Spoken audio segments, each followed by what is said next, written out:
Hey everyone, this is Robert, and thank you for tuning in to the podcast or Station Square. Yeah, but today we're gonna be just actually first off, happy Friday for y'all. Thank God it's Friday. TGIF, AO, woo woo. Yeah, and I hope everybody's doing well out there. Yeah, if you've got anything fun that you want to share, like in the comments or anything of the sort, definitely I'd love to know what y'all been up to. Enough about that. Today we're going to be talking with somebody who you might have heard in Guilty Gear and a couple of other video game projects. They've done song covers, they've done other projects on the internet. So we have Miss Kelly in the corner. Thank you for joining me on Hello. this lovely afternoon. Of course. Thanks for having me. Anytime. So I guess my first question is, how are you doing? And yeah, like, let's know a little bit more about you. Sure. I'm doing good. Um, non-work wise, I just finished moving apartments, so my life has Oh been a yeah, yeah. little little scattered. I very quickly got my recording space all set up and everything. So, Nice.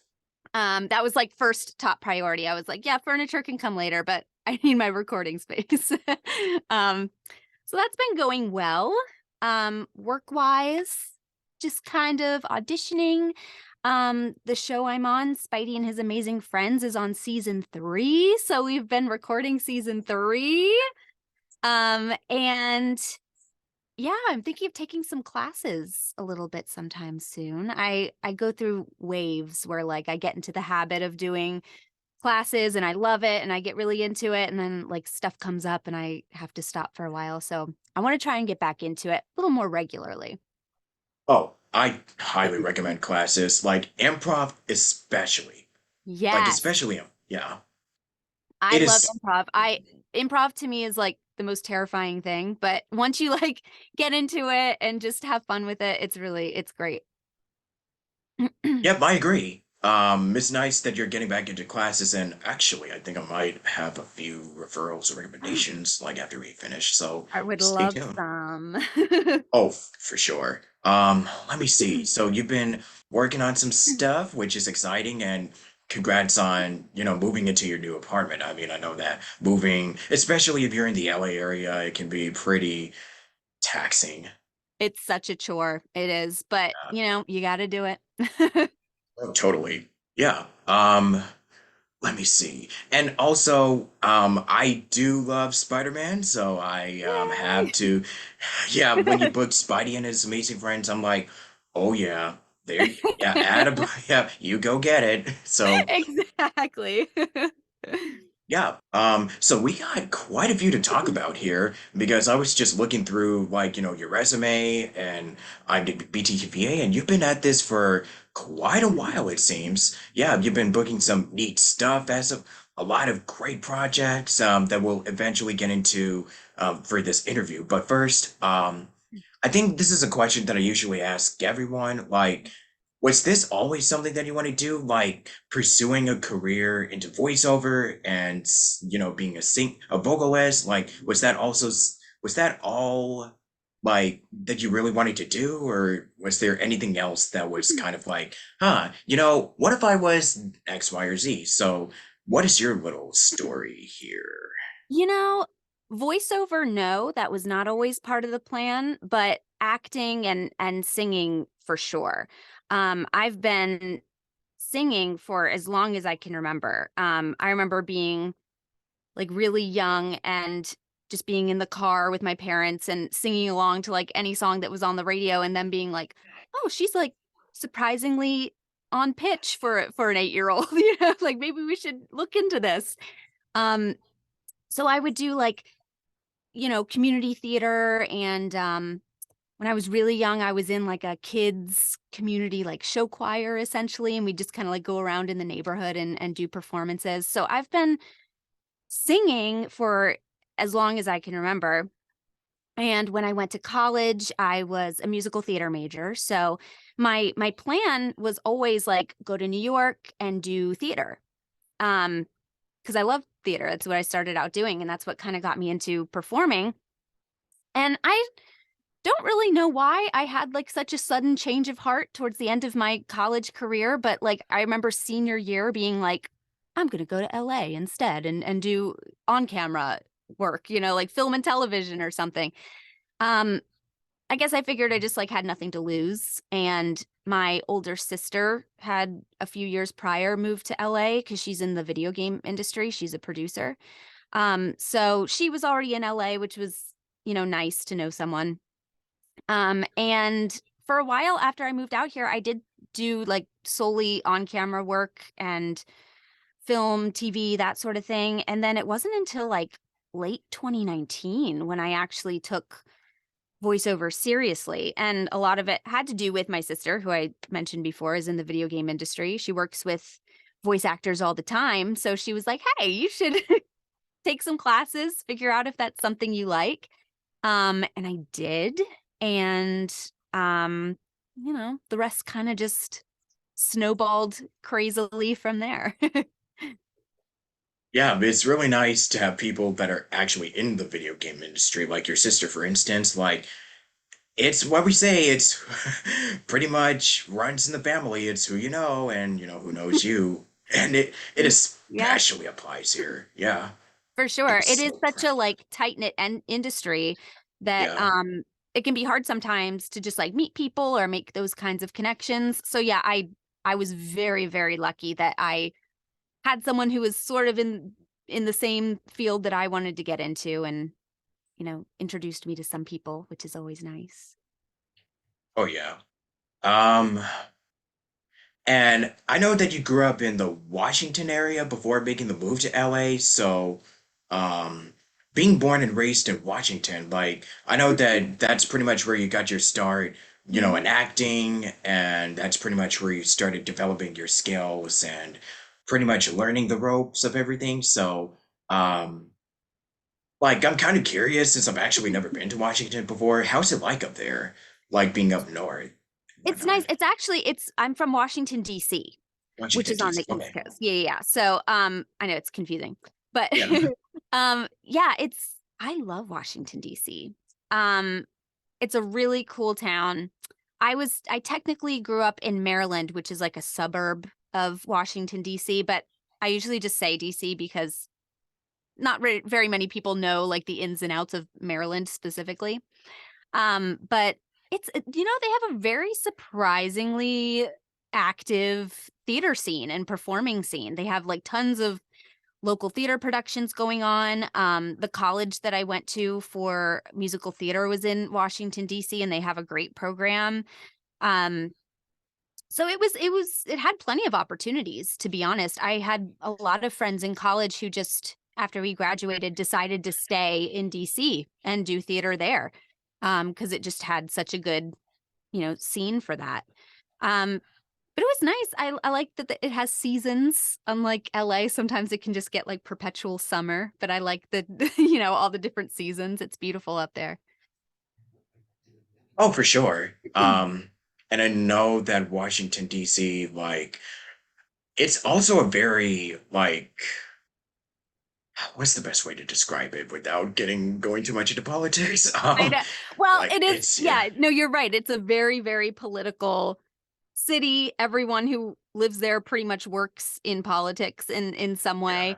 yeah, What I like about LA more than DC, I think, is that, sometimes, and this is a very broad stereotype, but like, when you're in politics, you're very serious, you're very like, just focused on the job and stuff. In LA, you get more like creative types and I don't know, it just felt very like strict in DC, whereas here it's a little more like, I don't know.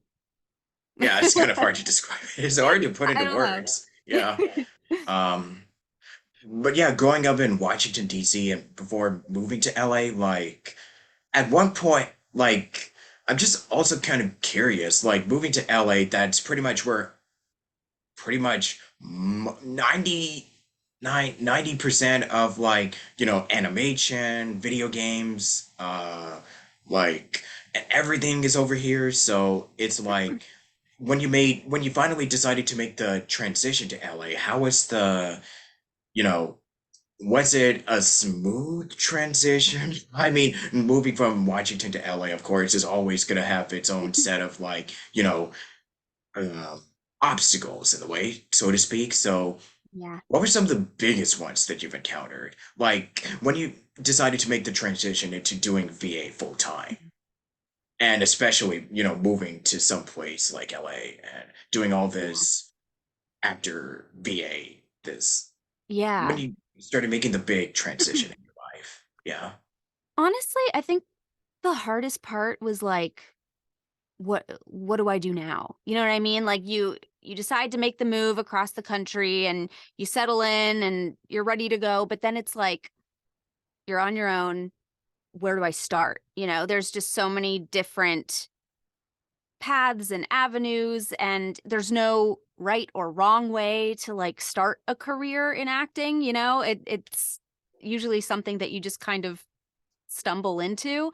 So I think the biggest struggle was just being like, where do I begin? Um, and I made the rookie mistake when I first moved out here of being like, "Oh, I've been acting since I was 8 years old. I have a degree in musical theater. I know what I'm doing." But, you know, theater acting, while it is important to have an acting foundation, is a very different medium than like voice acting. Um, and so I think it was hard to kind of make that transition of being like, I feel like I know what I'm doing. I'm an actor. I feel confident in that. But I felt very lost at first being behind the mic because I just wasn't used to it. So honestly, I know this is a cliche and everyone says this, but like taking classes, like we were talking about earlier, is really just the only way to get experience. Just do it as much as you can, meet as many people as you can, and um, it just kind of comes as you go. I still feel like I'm in my learning curve phase of like I learn Just never things stop every learning. day. Yeah. Yeah. So I think you just got to do it. You just got to take the leap and pick a direction and go. Yeah, just do it. You know, Which is something easier I, said than yeah, done, but exactly. I know. I quote it all the time on here. So, yeah, it is much easier said than done. I mean, I can't agree with you 100%. Yeah, I mean, all of us are still kind of like, okay, we have days where we're like, what are we doing? But then there's days where like we're on top of our world. So it's like this life, the careers can be really unpredictable. Let me tell you, it it is. really And can. that's Yeah, something that maybe someone who's like looking to get into a career like this doesn't it's not something you understand until you've lived it. Like you can tell people uh-huh. like it's predictable, you don't always have work and stuff, but like those slow periods or those dry periods are scary, and you kind of have Yeah, to be prepared to handle that and know that that's a normal part of it. And um I don't know, I still think it's hard, but if it was easy, everyone would do it. yeah. So after some time had passed, you immediately started. Um, you made your big like debut with games like Epic 7, No More Heroes 3, and other projects that we'll get into in a little bit here. But yeah, trans entering into the world of video games. It's like before we. I mean, there is another part of the question, but I wanted to ask you real quickly. Like, did you grow up with a lot of like media, like video games or animation, cartoons, and movies and all that stuff? Yeah, Like growing up as a child? Yeah. yeah, definitely. When I was a kid, I watched cartoons religiously. Like Nickelodeon, Yeah. Cartoon Network were on Yeah. constantly at my Yeah. house.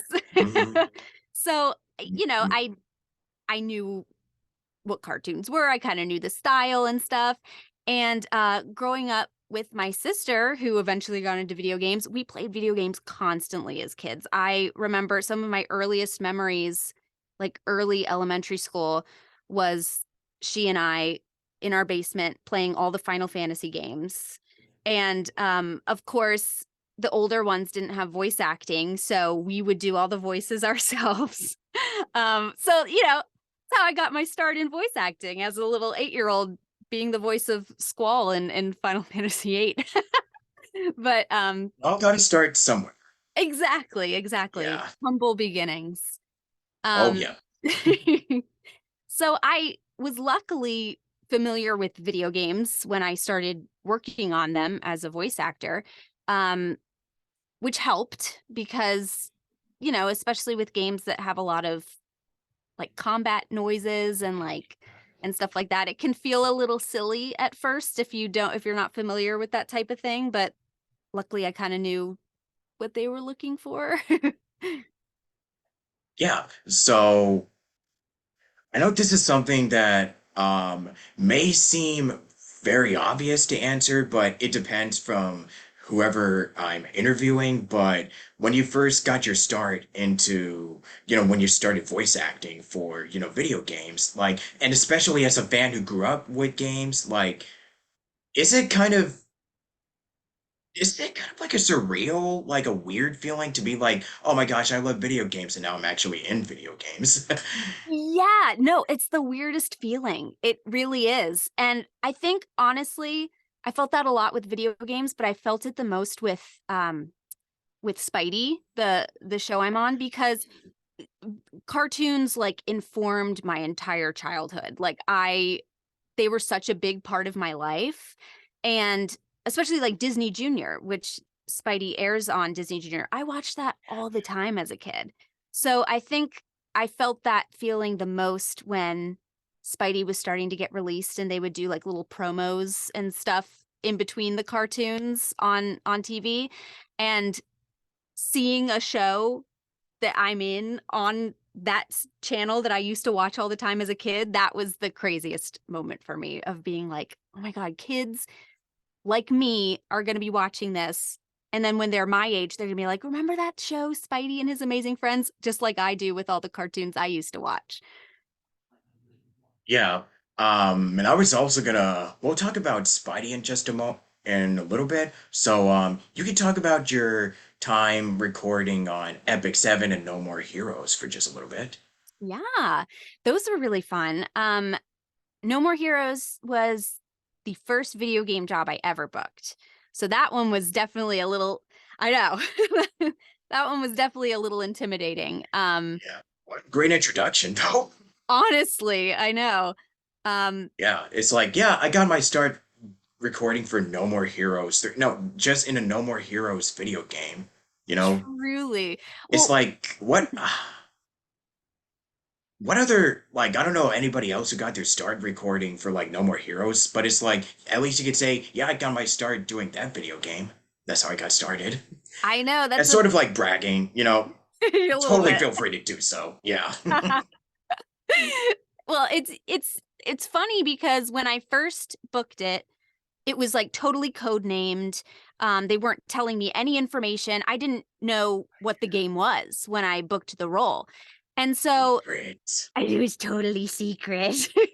And so I have a memory of like driving to the studio where we were going to record and being like, oh, this is, and I was so new at this time. This was my first time recording in like a professional recording studio. And so I was thinking like, oh, I wonder what cute little game this is going to be. It's probably going to be like a very small, like indie, nobody's ever heard of it before game, because I was so new. I just figured like, of course that's going to be my first video game. And then I found out what the game was during the session. And I'm embarrassed to say I'd never heard of the franchise before. And so I was just like, oh, I'll remember that. I went home, Googled it, and was like, oh, that people do know that game. Well, apparently, yeah. Because, Yeah. like, I only knew about this series, like, I think it's gonna be close to a decade. So I was like a Wow. few years like learning about No More Heroes, like, you know, especially there was a video that I watched called the Top 10 Worst Video Game Bosses, and that's when I knew about the video game and what it's about. Mhm. And it was just a neat, interesting little video that goes over like why these bosses, video game bosses, are just kind of or rather poor. And Yeah. that's when I first found out about No More Heroes. Oh, that's cool.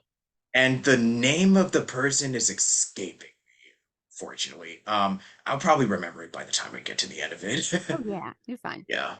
It was a while back, so, morning, afternoon, Yeah, rain. we're not there yet. We're not there yet. Exactly. So that's how I found out about the series years That's cool. after the first game came out. So yeah, Yeah, it's been around for a while. I've come to pretty learn. much. Yeah. Yeah. So I'm just pretty new to it, but you were saying I didn't mean to cut you off. Oh no, you're fine. Um, yeah, so that was No More Heroes. And then Epic 7, I booked over the pandemic. Womp womp. So that's how I learned to record in my closet at home, like many of us had to do. Exactly. Our lovely, lovely closet. We have to do it. We got to do it. But and that was scary because again, being a brand new voice actor and now I have to like be my own audio engineer too. What the heck? Like so that was definitely a big learning curve. I still feel very novice when it comes to like sound equipment and things like that, but it seems to work fine. So um but Epic 7 was fun. I That's a mobile game and I had heard about it before um when I booked it. So I was familiar with it. I didn't play it, but I was familiar with it. Um and they had me do two characters. Um yeah, so I was just holed up in my closet, um, doing that for a couple hours, getting all sweaty because we don't have ventilation. And gotta do what you gotta do. Gotta do what you gotta do. Yeah. And I was also going over your website, and you're in. Okay, so it's not regular show, but it's close enough, which is another show that JG Quindle remind Yeah, me. JG Yeah, Quintel. Quindell. Yeah, It's his yeah, he was there. It's his show. Very like a similar vein to regular show. Um, yeah, I did a couple little like one episode characters for that show. I think I was in like two or three episodes total. Um, but again, a nice little introduction to the animation world. yeah. Those were group recordings. We all were like all the actors were together and said, Group I know recordings. Wow. what the Whoa. heck are That's a those? lost. Yeah. What is time, you know? Honestly, Yeah. um, but those I don't know if I prefer them, but they're definitely more fun. Um, Oh, totally. Yeah. because you just feed off the energy of everyone else there and all these genius actors, you know, Yeah. basically like showing off in front of you. I'm like, oh my gosh, can I be you?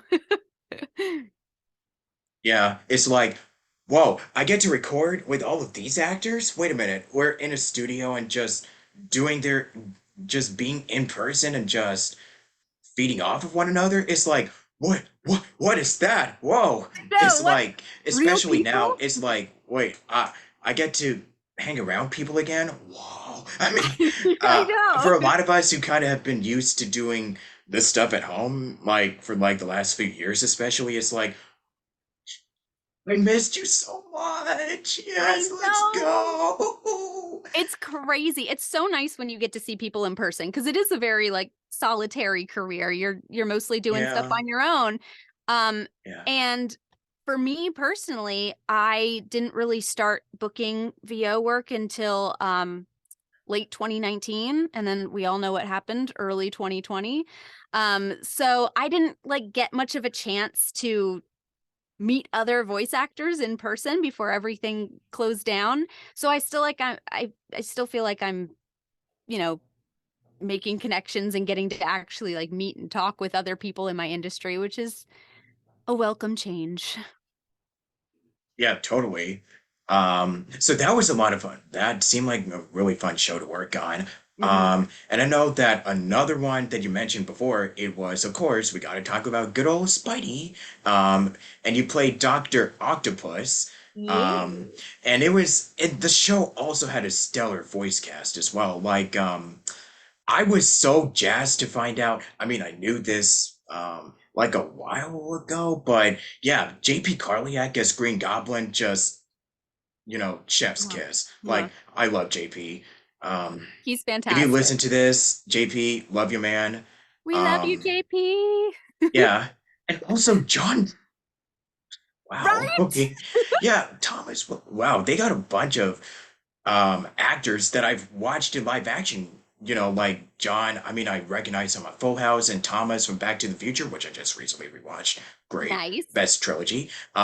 Yeah. I mean, I know that Thomas does a lot of voiceover too, but yeah, Mhm. all of these actors, like, there's some new, some that have been around the block for ages, like Dee Bradley Baker, and yeah, a couple of new names, like a lot of. It just has a really great cast in general. Um, so yeah, was that also another one that you recorded, with an ensemble group, as they say, or was it Um, like all just remote? Like, I when was the rem- recording? Like, when did you actually? Was it like during the course of the pandemic, or I'm just, kind of curious. I'm trying to remember. Okay, Oh, it so came I out in 2021. Okay, so I yeah, it came out probably in 2021, but I remember I booked it late 2019. And then okay. I think we had like one or two in-person group recordings before everything got shut down. Um, so a majority of it was recorded all from home. Um, we only started going back to in-studio recordings maybe like a year ago. Um, so it was a little hybrid. It was a little mix of both of group recording and then at home alone recording. Yeah. Um, so that's also like another great show for you to work on because I know for Spider-Man, Spider-Man is personally my favorite, like when it comes to superheroes, Marvel, DC, what have you. So I always just get a joy and a rush whenever I see, anything that's Spider-Man related, and I'm looking around and I'm kind of shocked I don't have any posters hanging up. Wow. Sacrilege. Yes. Curses. I'm a fake. Yeah, I'm you're a fake kidding. fan. Oh man, I do love Spider-Man though. Like I grew up with it, but I should probably have like no toys or nothing. That actually I did. I have a couple of toys, but they're like Yeah. they're Yeah, I kind think of, yeah. I have a couple Legos that are Like Spidey and his amazing oh, I friends. loved Legos. Yeah. Oh, me too. When I found out that they were Play-Doh, coming out with man. Lego sets for the show, I was like, I need Yes, that immediately I right now. needed. Yes. Must Oh have. man. Yeah, so let's talk about your biggest. The what was it? Like I know you played somebody from like I don't know this what character was it again? I don't know. This video game called I don't know. You played yeah. So every time I go like okay, you're the one that you're most well known for. It's like okay, was it Bridget? I don't Yeah, know, but yeah, play a little character called Bridget from Guilty Gear Strive, whatever that is. But yeah, like what even is Guilty Gear? What is that? Okay, what is a guilty gear? What is that? it's a man, a Why are miserable these pile. gears guilty? Blah, blah, blah, blah. But anyways, let's talk all about Bridget. Yeah, Guilty Gear Bridget. Strive. Yeah. Yeah, that's wild. That's really cool. I had heard about the game obviously when I got the audition because a lot of people were talking about it. Um, but I wasn't super familiar with the franchise in general. Like I didn't really know the characters. I just kind of knew it was a fighting game and it existed. Um, and so luckily Bridget is a character that appeared in older games. And I was able to look up videos from that and kind of figure out like how she moves, what she sounds like, what her deal is and stuff. And so that's always helpful when you kind of have a little bit of a guide. But they did keep a lot of things a secret, even from me, during the casting process and the recording process. Um, but yeah, it was wild getting to do Bridget. So wild. Mm. Like, what was the overall reception to the game? Like, it's particularly with your, performance as Bridget. Like, what was the whole, I guess, like after you finish recording for the game, like how is your experience been with, the fandom with Guilty Gear and all that good jazz? Everyone's been Overall reception. so Yeah. everyone's been so kind, which is really nice. This is a character, probably the one character I have that's gotten the most visibility, maybe, or just, the most people have heard about this character. Um, so it's been really nice to hear that generally people like what I did with the character. They're happy that the character is around, just like I am. Um, and everyone, I mean, I love fandoms that are so passionate about the things that they love. Like video games have some of the best fans ever because they love these characters, they love these worlds. Um, and I love when people are just so passionate about things like that. So it's been really nice. Everyone's been very kind.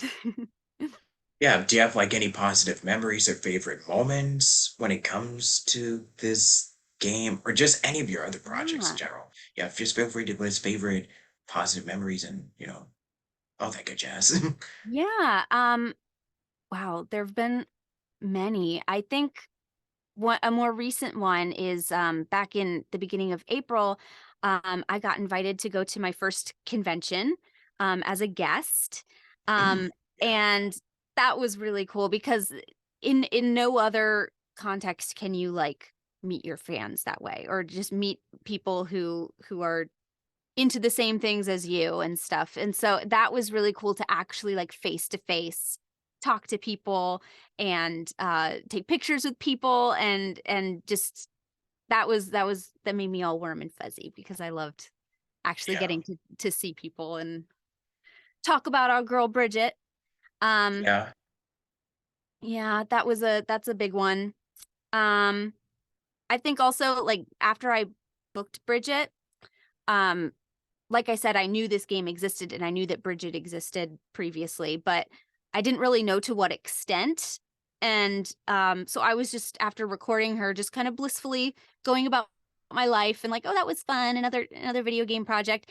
And then when Bridget's character was released, I think it was Evo 2022 was when her like when it was announced that she would be Wow, coming to the Evo. game.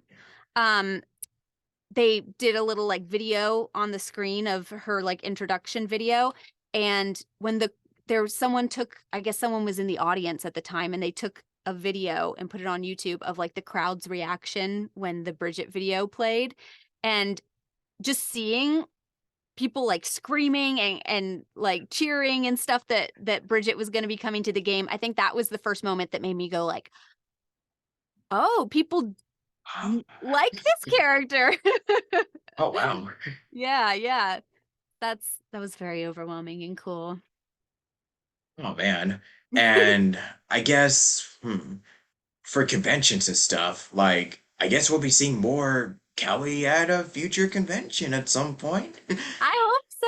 Fingers Yeah, crossed. I would love to. I would love to come out and see yeah, everyone. yes. And since you mentioned like everybody going nuts and just going ballistic for the Bridget reveal at Evo last year, I guess we all stand Bridget in this household. We better. She's amazing. Yes. We love and respect our Bridget. Bring her back, please. More Bridget, Please, please. move. Yeah.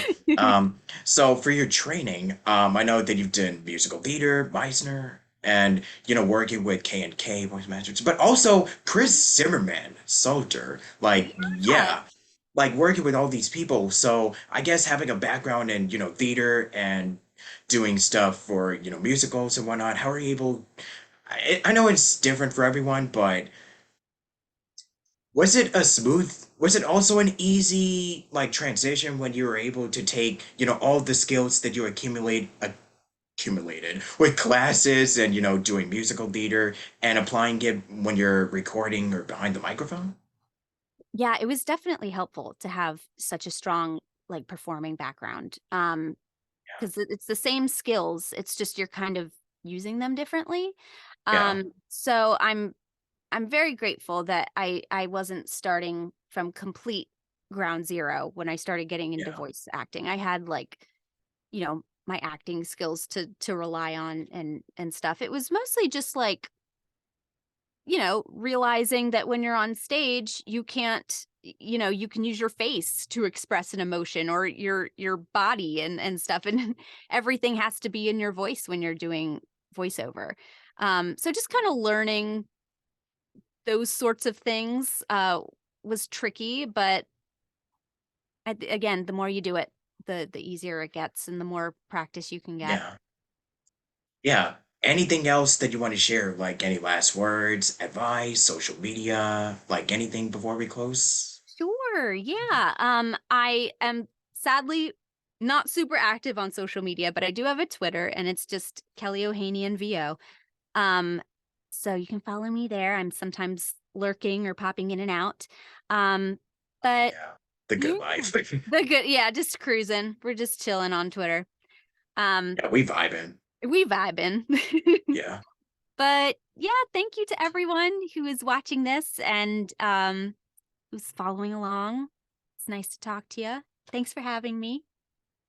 Yeah, and we'll probably see more vocal song covers There might fairly be soon. something. There Yeah. might be something going on. We'll see. We'll see.